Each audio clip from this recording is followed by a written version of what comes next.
Hey y'all, welcome back to my channel, or welcome if it's your first time here. My name is Katherine Young and I'm a creative. And today we are going to take a look at what a Halloween party might have looked like 100 years ago. Today we are going to look at a 1923 Dennison Bogie Book.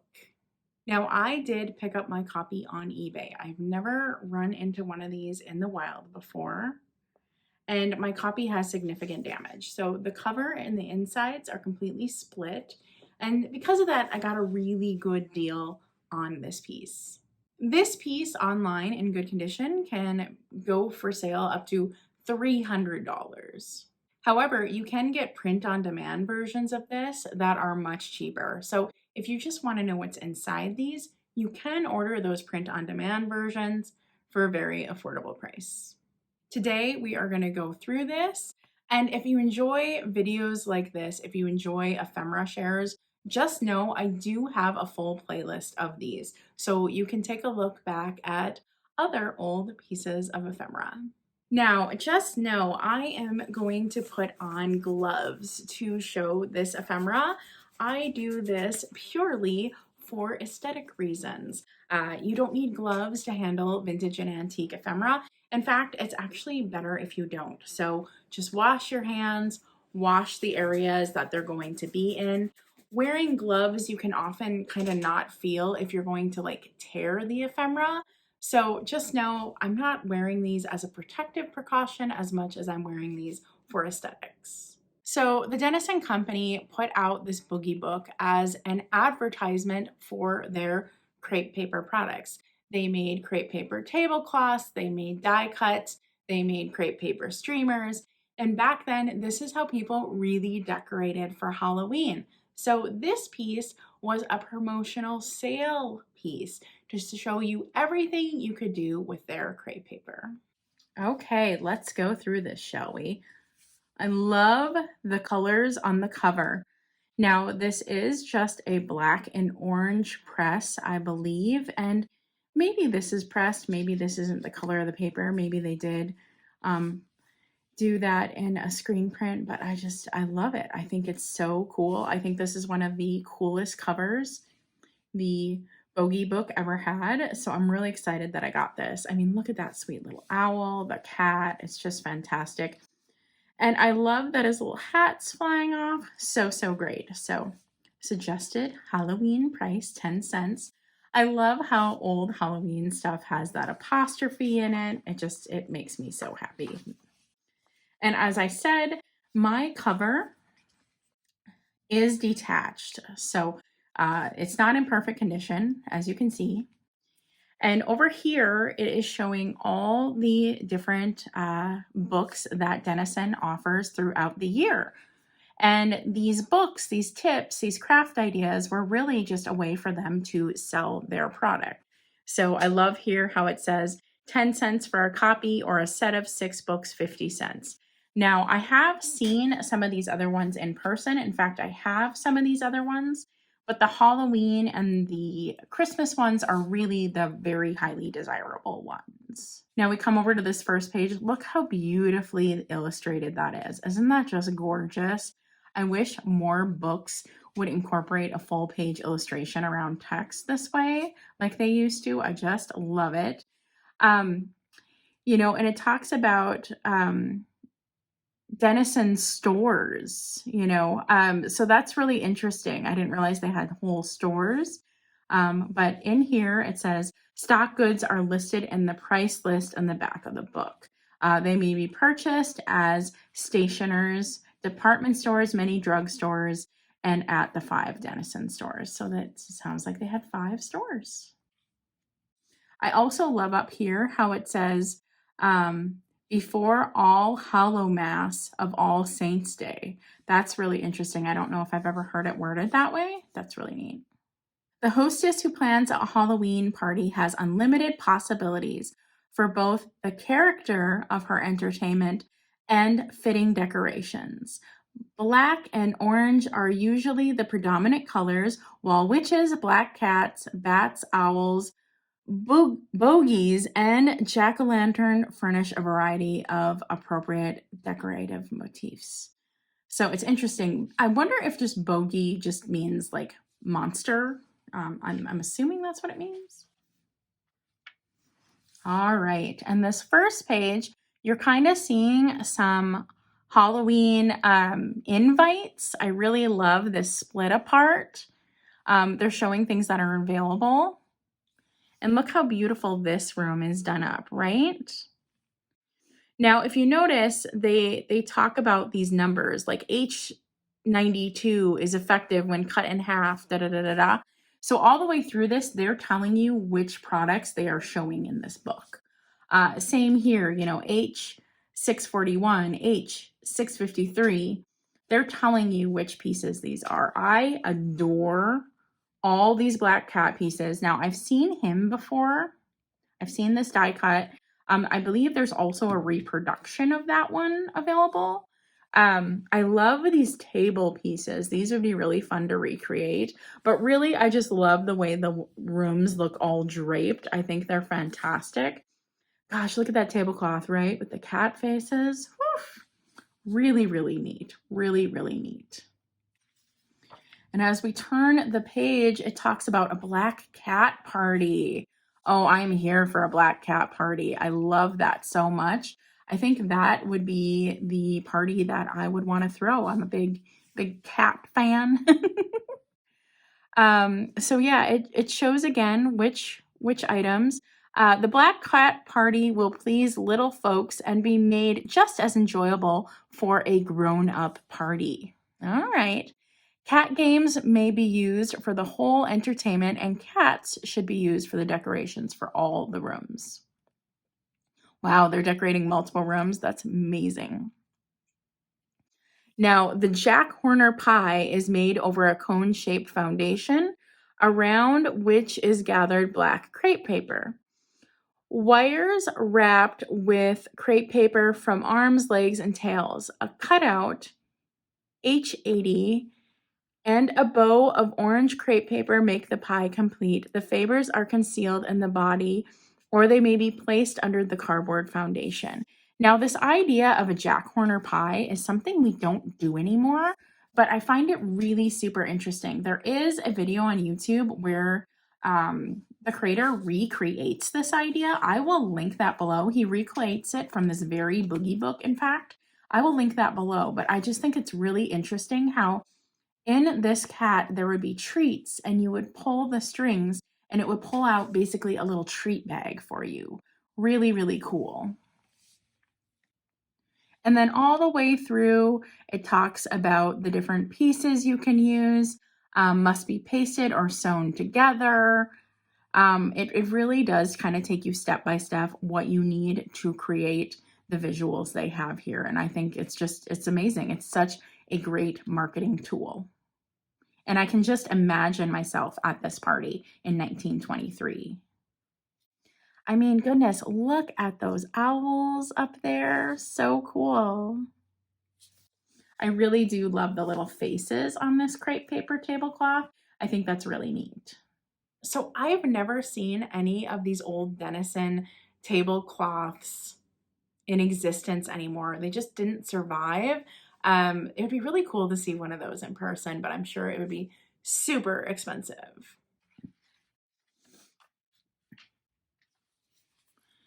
The Club Halloween Banquet. When a supper is served to several hundred people, the chief concern of those on the decoration committee is to have the decorative effect striking, different, but at the same time inexpensive and easy to do. Wow, they're doing this is for hundreds of people? Oh my goodness. Okay. Well, that is very ambitious. I don't think I'll ever throw a Halloween party for hundreds of people. I do love these cutouts of these cats. I think those are really neat.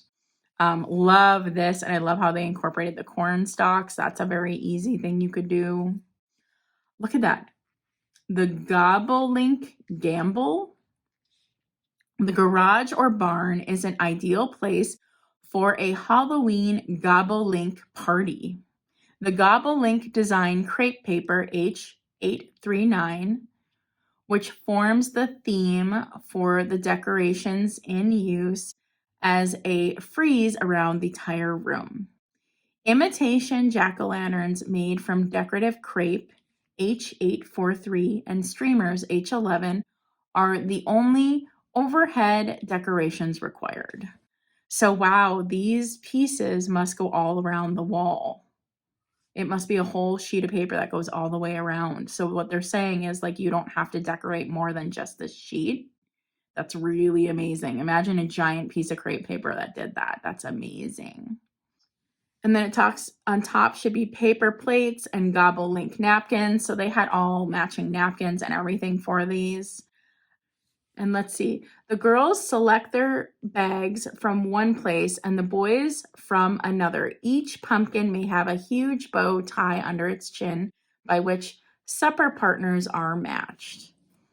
Oh, so that's interesting. So you kind of like get matched up with somebody based on the decorations. We don't do anything like that anymore, really. Almost reminds me of like a key party. I absolutely love this page because it shows products that were made. I love these place card settings. Aren't they just so neat?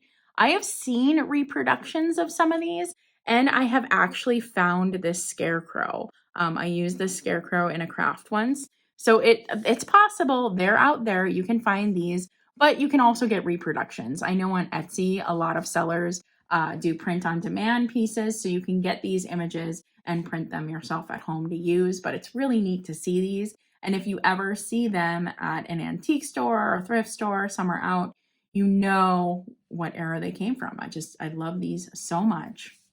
And then look at these party table decorations. Some of these are really elaborate. This weird cat in a dress is kind of amazing. I've seen a reproduction of this one, the die cut. Now this is saying these are those Jack Horner pie pieces.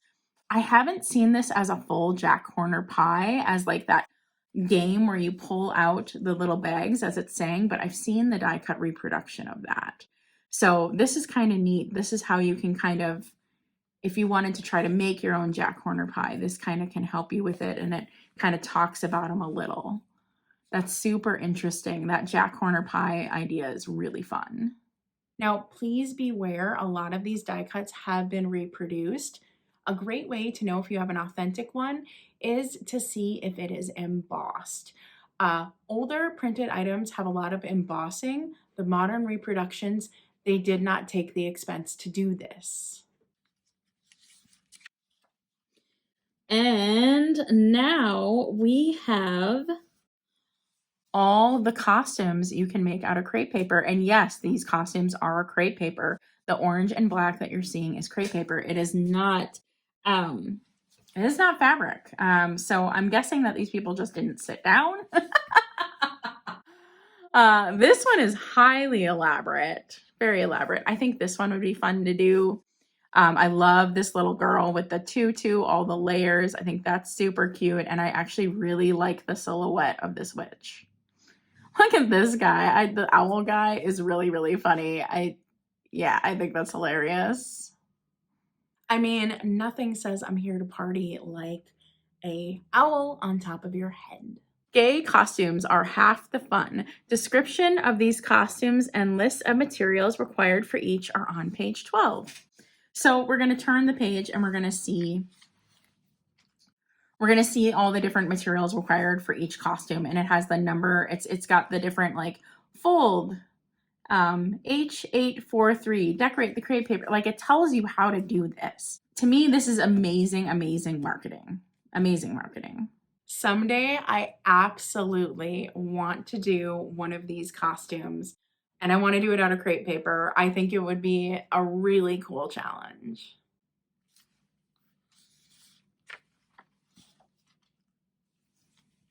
Look at this, posts and balcony decoration, lanterns and chandelier decorations. Like they really thought about every single place that you could decorate in your home. And being that this was crepe paper, like this was really inexpensive comparatively, right? Because now we decorate with a lot of things that are very expensive, but all of this is made to be disposable. It just really, you had to take the time to do it yourself. But I mean, look at that. Is that not gorgeous? I love these hanging jack-o'-lanterns. I love the kitty. Really neat. And look at that full room. My gosh. The decorations of this ball are striking yet simple. They may be copied exactly, or such units as chandelier, ceilings, and window decorations may be used in combination with any of the separate units showed on page 14 and 15. Crepe paper moss used across the stage on natural branches makes an unusual setting for the musicians. A list of materials required is on page 18. So that, I mean, this even, they're setting up like a whole stage to perform. This is something that's done in like a community center or a high school gymnasium or something. Like this really is a big party. Like they were saying, like hundreds of people. I would honestly love to recreate one of these rooms. I don't know if anyone would be interested in that. Let me know in the comments if maybe you'd like to see me try to recreate one of these looks. And then on this page, they show the different pieces. The dance on October 31st. Halloween party decorations are easier to arrange than almost any other kind, as there is such wealth of suitable materials at hand. Weird and striking effects are desirable, and no finished details such as is demanded by other types of decorations will be required. So what they're saying is like Halloween decor is easy compared to other decors. That's really interesting. I love this formal invitation. That's really cool. That would be interesting to recreate. And then they got all these different pieces here showing you how to make them. I love all these little trinket pieces, these favors for the dance that you would make by hand. When I think about people like making favors, it's usually for weddings. People make their own favors for weddings. So this is interesting that you could make your own favors for the Halloween party. I really like this witch wand. I think that's neat. This I really love. So this is, of course, like all the different games you could play. Nothing is quite as authentic as if you were to throw a 1920s party and then use these authentic games. I think that's really cool. But yeah, there's all kinds of options here for you, which you can screen grab if you are thinking about maybe throwing a 1920s Halloween party. Love all this. I love this. General instructions for using crepe paper. So, I mean, they really show you everything. They show you from the very beginner stuff to the advanced. I'm really impressed. Oh, a harvest party. So this is a little different than Halloween theming. Isn't that cool?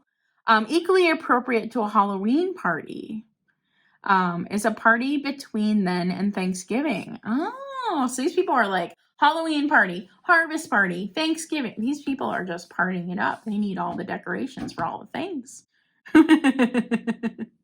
Oh, and it says the red ear dance described on page 19 may be a feature of the harvest dance. All right. Now we need a harvest party. I like that. That's kind of fun. It's kind of an excuse to party every week. Oh, and then here we go. We're going more into Thanksgiving.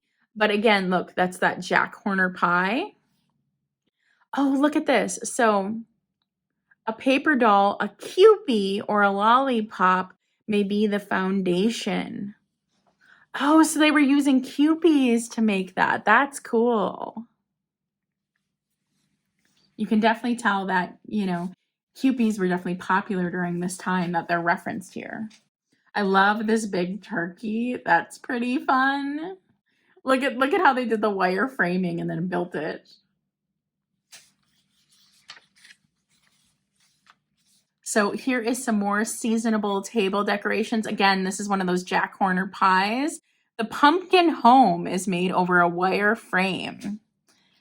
Blinds and doors are made of green mat stock, and the Gobolinks, which are peeking out, are found in H839. Interesting. This is a favor which is very easy to make, and one which will cause much merriment. Awesome. Up here's my little scarecrow guys. Oh, look at these. Look at these huge, like, I wonder if these are big panels. I think these are. I think these are big panels because it's like seasonable borders. I think these are bigger pieces for decoration.